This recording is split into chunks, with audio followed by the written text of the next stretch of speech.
నమస్కారం అండి. ఆరోగ్యశ్రీ పథకాన్ని ప్రభుత్వ ఆధీనం నుంచి ప్రైవేట్ ఇన్సూరెన్స్ కంపెనీ చేతుల్లో పెట్టడం అన్నది చాలా బాధాకరం అండి. ఇదివరకు కూడా ఇన్సూరెన్స్ కంపెనీ ప్రైవేట్ ఇన్సూరెన్స్ కంపెనీల చేతుల్లో నడిచేటప్పుడు దాన్ని గుర్తించి ఐఏఎస్ ఆఫీసర్ నాగులాపల్లి శ్రీకాంత్ గారు ఈ స్కీమ్ ని ట్రస్ట్ మోడల్లోకి మార్చారు. ఈ ప్రైవేట్ వాళ్ళు చేసి అవకతవకలు వాళ్ళ ద్వారా జరిగే నష్టాలను గుర్తించి ట్రస్ట్ మోడల్లోకి మార్చారు. అదే ట్రస్ట్ మోడల్లోకి జగన్మోహన్ రెడ్డి గారు కూడా దాన్ని అదే ఇంప్లిమెంట్ చేసుకొచ్చారు. దాని ద్వారా ఈ వైద్య సేవలు కావాల్సిన పేషెంట్లకి 100% న్యాయం జరిగేది. వాళ్ళ ఏ ఇబ్బందులు పడకుండా వాళ్ళకి న్యాయం జరిగేది. ఇన్సూరెన్స్ ద్వారా అంటే ప్రజల ఆరోగ్యానికి భరోసా అన్నది ఉండదు. అదే ట్రస్ట్ ద్వారా అయితే ఖచ్చితమైన భరోసా ఉంటుంది. ఎందుకంటే ఇన్సూరెన్స్ వారి ద్వారా అయితే 24/7 వాళ్ళ డాక్టర్స్ వాళ్ళ ఆధీనంలో ఉంచుకొని వాళ్ళు చెప్పిన వాళ్ళకే ఈ సేవలు అందజేస్తారు. అలాగే దానివల్ల ఈ ప్రైవేటు డయాగ్నోసిస్ సెంటర్లు కానీ వీళ్ళందరూ కూడా వీళ్ళ ఆధీనంలో పెట్టుకుని వాళ్ళు ఇచ్చిన వాటికే వీళ్ళు పెట్టుకుని అందులో ఎవరు ముందు ఎవరు వెనక అన్నది వాళ్ళే నిర్ణయించుకుంటారు. అవసరార్థం కూడా చెయ్యరు. ఎందుకంటే ఇది ప్రైవేట్ పరం కాబట్టి వాళ్ళకు వచ్చి కమిషన్ల గురించి వీళ్ళు ఆలోచించి ఇన్ని అవకతవకలు జరుగుతాయి. ఇంకొక విషయం, తెల్ల రేషన్ కార్డుకి ఆరోగ్యశ్రీకి సంబంధం ఉంది కాబట్టి ఇప్పుడు ఈ ప్రైవేట్ ఇన్సూరెన్స్ ద్వారా వీళ్ళు చేసేవాళ్ళు ఏం చేస్తారంటే ఈ రేషన్ కార్డు ద్వారా జరిగి దీన్ని గుర్తించడానికి ఇందులో కూడా మోసాలు జరుగుతాయి. ఆరోగ్యశ్రీ ద్వారా కార్డు ద్వారా జరుగుతుంది కాబట్టి అవసరం ఉన్నా లేకపోయినా ఆ కార్డు ద్వారా వీళ్ళు ప్రైవేట్ పరంగా కూడా చేస్తున్నారు కాబట్టి వీళ్ళు కూడా దీన్ని దుర్వినియోగం చేసే అవకాశం చాలా ఎక్కువ ఉంది. ముందు ఈ అవకతవకలు అన్నీ జరుగుతాయి కాబట్టి ఇందులో టీపీఏ థర్డ్ పార్టీ అడ్మినిస్ట్రేషన్ ద్వారా చాలా అవకతవకలు జరుగుతాయి. గవర్నమెంట్ కి కంట్రోల్ పోతుంది. దాని ద్వారా ఎవరికైతే సేవలు కావాల్సి ఉందో ఎవరికి అవసరం ఉందో వాళ్ళందరికీ కూడా నష్టం జరుగుతుంది. ముఖ్యంగా అత్యవసరం అనుకున్న వాళ్ళు కూడా వెనక్కి ఉండాల్సి వస్తుంది. ఎవరు మళ్ళీ ప్రైవేట్ ఇన్సూరెన్స్ వాళ్ళు చెప్పాలి కాబట్టి అదే ట్రస్ట్ మోడ్ లో ఉంటే ఏ సేవల ద్వారా ఎవరికి ఏ అవసరం వచ్చినా 25 లక్షల వరకు జగన్మోహన్ రెడ్డి గారు ఇచ్చారు. అదే కేంద్రం ద్వారా హైబ్రిడ్ ద్వారా ఇప్పుడు దాకా వాళ్ళు 3 లక్షలు 2 లక్షలు గవర్నమెంట్ ఇస్తూ జరుగుతూ తద్వారా రాష్ట్ర ప్రభుత్వానికి సొంతంగా ట్రస్ట్ మోడ్ లో వాళ్ళు నిర్ణయించుకొని ఇంతని ఇచ్చేవాళ్ళు. అదే ఈ రోజు వాళ్ళు 3 లక్షలు వీళ్ళ 2 లక్షలు హైబ్రిడ్ ద్వారా మోడల్లో ఇస్తూ అవసరం అనుకుంటే 25 లక్షలకి సేవలకి అప్పుడు ఇస్తాం ట్రస్ట్ అంటున్నారు. ఆ 25 లక్షలకు కూడా వీళ్ళు గుర్తించాలి. మళ్ళీ అంటే 25 లక్షలకు సంబంధించి వాళ్ళకి ఎంత అత్యవసరం అయితే వీళ్ళకి ఒప్పుకోవాలి. అది కూడా అలాంటివి కూడా అంత పెద్ద మొత్తంలో జరిగే ఈ ఆరోగ్యశ్రీ సేవలకు కూడా చాలా అంతరాయం కలుగుతుంది. ఈ పేద ప్రజలైనటువంటి ఈ రోగులకి చాలా ఇబ్బందులు పడతారు. ఇంకా జగన్మోహన్ రెడ్డి గారు డైరెక్ట్ గా చేసేవారు. ఎప్పుడు 25 లక్షలు కూడా పేద మధ్య తరగతి వాళ్ళకి 3255 రోగాలకు సంబంధించి డైరెక్ట్ గానే ఇన్సూరెన్స్ ఇచ్చి అదే ట్రస్ట్ మోడ్ లో సేవలు అందించేవారు. ఇన్సూరెన్స్ అన్న ప్రమేయమే ఉండేది కాదు. అదే ఇప్పుడు 4 ఇన్సూరెన్స్ కంపెనీలు గవర్నమెంట్ పెట్టుకున్నాయి. అవి టెండర్స్ ద్వారా వీళ్ళు ఎలివేట్ చేస్తారు. అయితే ఇప్పుడు ఇందులో జరిగేది ఏంటంటే అతి పెద్ద స్కామ్ దీనిలో జరిగేది ఏంటంటే IRDA insurance regulatory development authority ద్వారా వీళ్ళకి రాయల్ గా 8% కమిషన్ వాళ్ళు ఇస్తారు. ఆ కంపెనీ 8% అంటే మనకి ఈ ఆరోగ్యశ్రీకి మనకి అలాట్ అయింది 2500 కోట్లు ఏడాదికి అనుకుంటే 8% అంటే సుమారుగా 200 కోట్ల రూపాయలు రాయల్ గా వాళ్ళ నాయకుల జేబుల్లోకి వెళ్తాయి. దానికోసమే వీళ్ళు ఇది తీసుకున్నారు.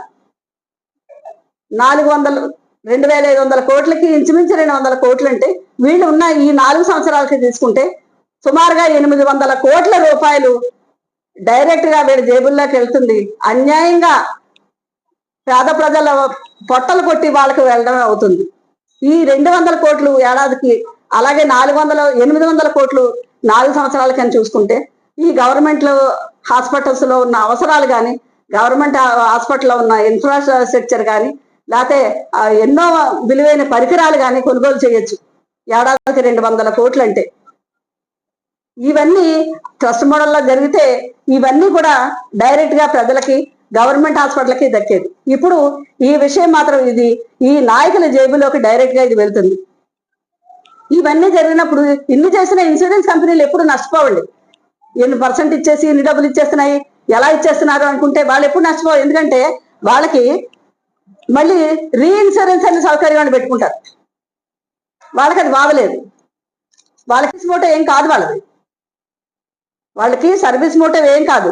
వీళ్ళంతా ప్రైవేట్ మోటివ్ ఆర్గనైజేషన్ కాబట్టి వీళ్ళకి ఇలాంటి సంబంధం కానీ సేవకు సంబంధించిన కానీ ఒక జాలి కానీ ఏముండదు.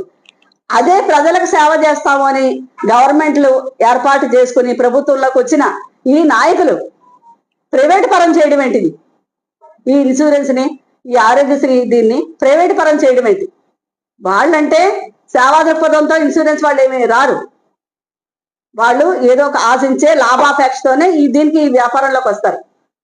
దాన్ని ట్రస్ట్ మోడ్ లోంచి తీసేసి ఇన్సూరెన్స్ ఇస్తే వాళ్ళు బాగుపడి వీళ్ళ నాయకులకి బాగుపడడానిక ఇది చేయడం? ఇది ఎంతవరకు సమంజసం?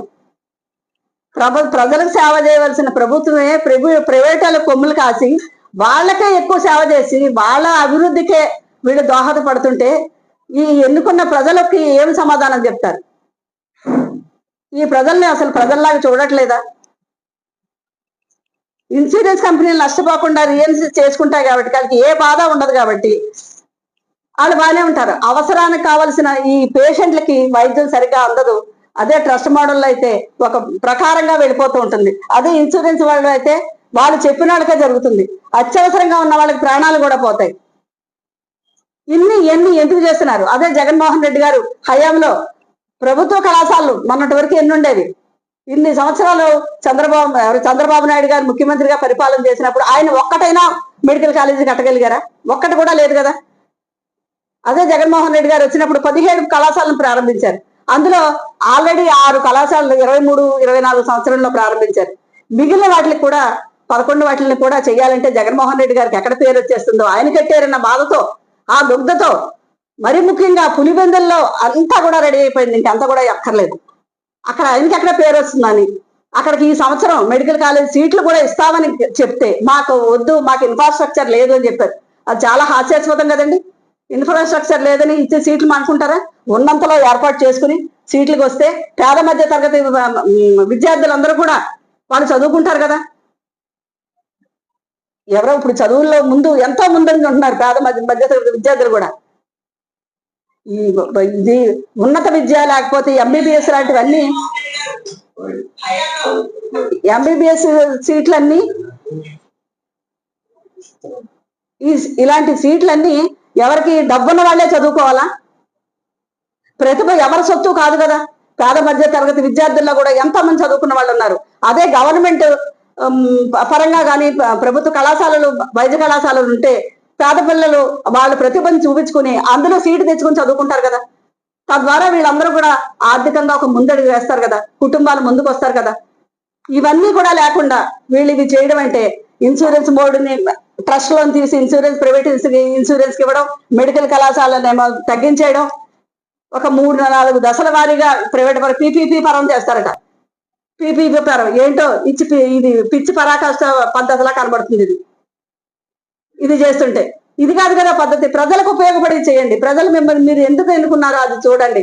ప్రజల అందులో మరి ముఖ్యంగా పేద మధ్య తరగతి ప్రజల కోసం మీరు మరొక్కసారి ఆలోచించాలని ఈ కూటమి ప్రభుత్వ నాయకులకి నేను విజ్ఞప్తి చేస్తున్నాను.